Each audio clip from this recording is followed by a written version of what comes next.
Hi there, wrestling fans. Welcome to another episode of 360 Wrestling Fanatic. I am your host, Lance Brock. Thank you for tuning in.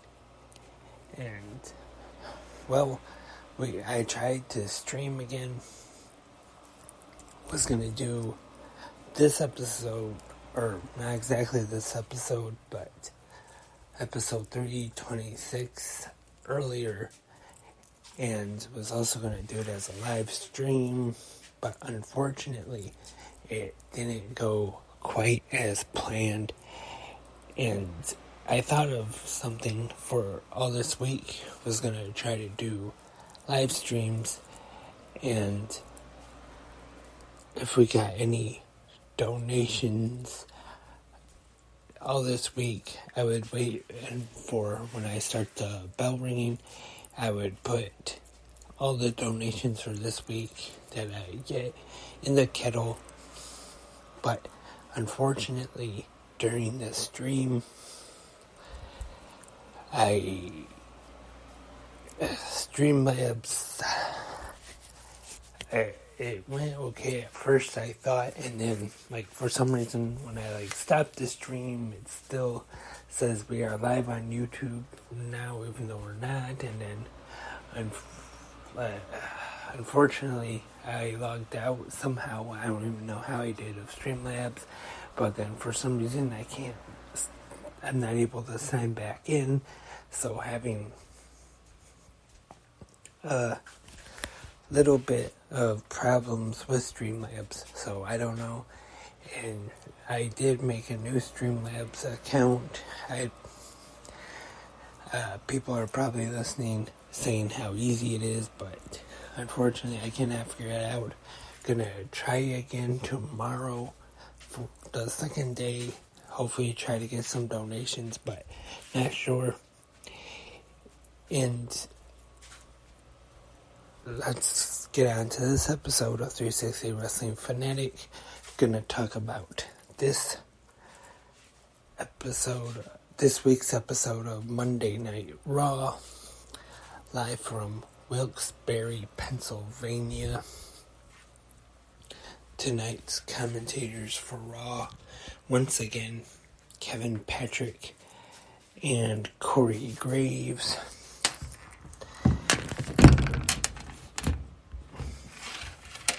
Featuring the fallout from this past weekend's Crown Jewel Premium Live event.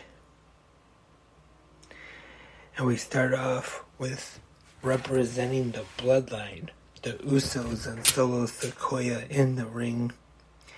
And they are interrupted by the New Day, which these two teams will face off for the WWE Undisputed Tag Team Championships, as the Usos are getting close to breaking the New Day's record, and then they're interrupted by Matt Riddle out with his bongos once again, and this leads to a 6-man tag team match, and the Bloodline gets the win. Good match, I thought, to kick off Raw.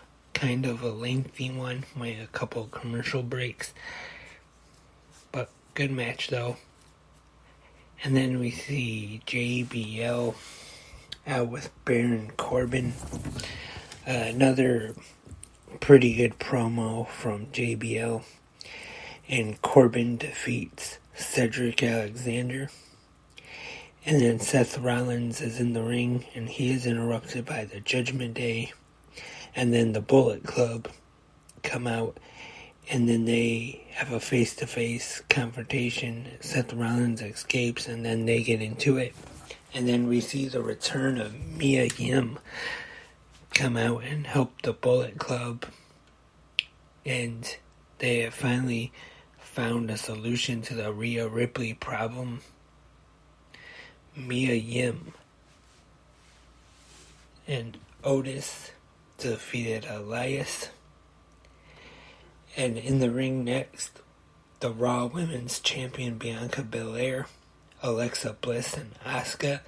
They call out Damage Control. Bianca says they want them in War Games. And then Nikki Cross comes down to the ring and helps Damage Control.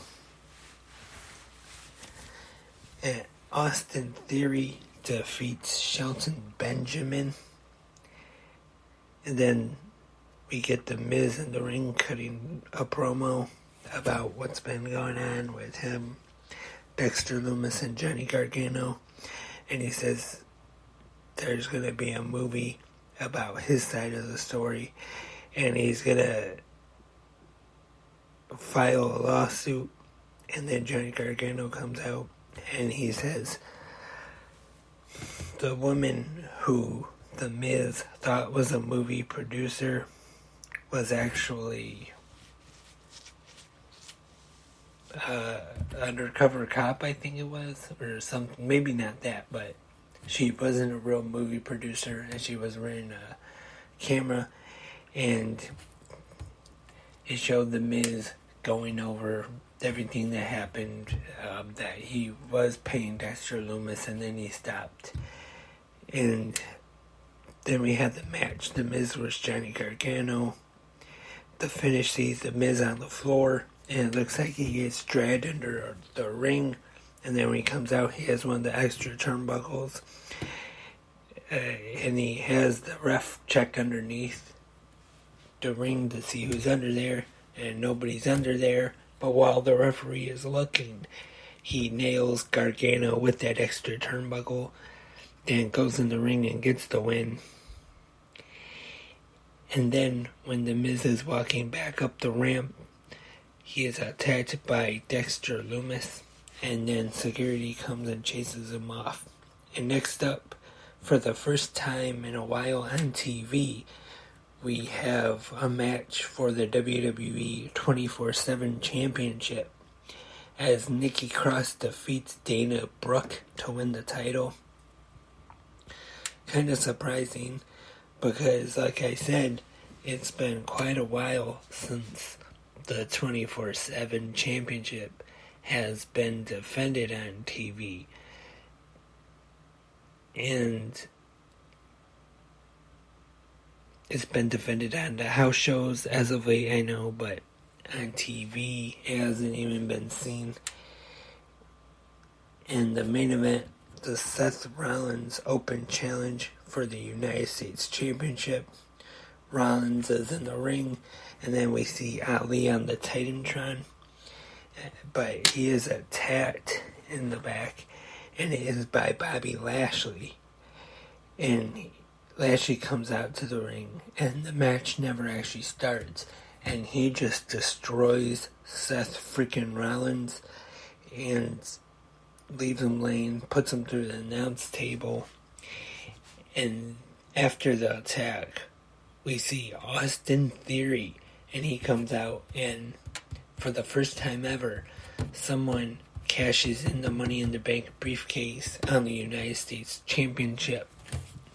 Takes him in the ring, and the first few pin attempts, Rollins kicks out, and then Rollins goes for a pedigree. Theory reverses that with a pedigree of his own, and Rollins once again kicks out.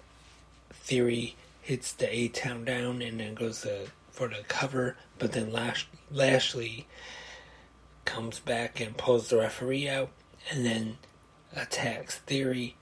Does pretty much the same stuff that Theory into the ring post, everything. Destroys Theory and then leaves. Theory knocked out on the floor. Rollins in the ring. The referee starts the count on Theory, and just right before the referee is about to count to 10, Theory actually gets up and gets back into the ring. But then, just as Theory gets back into the ring, Theory is able to, Rollins, sorry about that, is able to hit the stomp on Theory, and cover him for the 3 count to retain the United States Championship. This main event was pretty crazy. To be honest, I didn't really care for it. And not so much that they had someone cash in the Money in the Bank briefcase on the United States title. It's just that then they had Theory lose. And it's just, in my opinion, this was kind of a waste of Austin Theory. I thought he was actually going to have it for even longer. Maybe there was some talk I have seen online recently that they might have him keep the briefcase all the way up until next year's Money in the Bank. And like I said, it's not just that they had him cash in on a title that's not the Universal Championship, but it's just that they had him lose. And I don't know, it's just this way.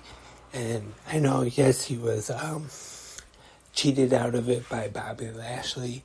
Who knows, maybe Austin Theory will politic now. They'll have him do that and somehow get the case back. But I'm not really sure if I see that happening or not. And we'll just have to wait and see what happens next week on Raw. And so overall, tonight's Raw, I wouldn't say it was a bad episode, but definitely not really that great either. I'd say maybe thumbs in the middle. And that's it for this episode of 360 Wrestling Fanatic. Like I talked about the stream issues that we had earlier when I tried to do the live stream. And I'm going to try that again tomorrow, so stay tuned on the YouTube channels or the Twitter at 360 Wrestling Pod.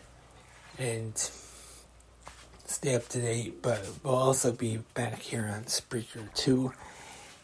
And remember, if you have any questions, comments, or suggestions, 360 Wrestling Podcast at gmail.com is the email. Or if you want to donate, anchor.fm/360-wrestling-podcast 360. You can support 360 there. Don't have to, but a little bit will help. Or if you want to donate on Streamlabs, even when we're not streaming, streamlabs.com/360 Wrestling Podcast. Remember, all this week, any donations I get, I'll put in the kettle when I start bell ringing this year. So, until next time, I am Lance, and I am a wrestling fanatic.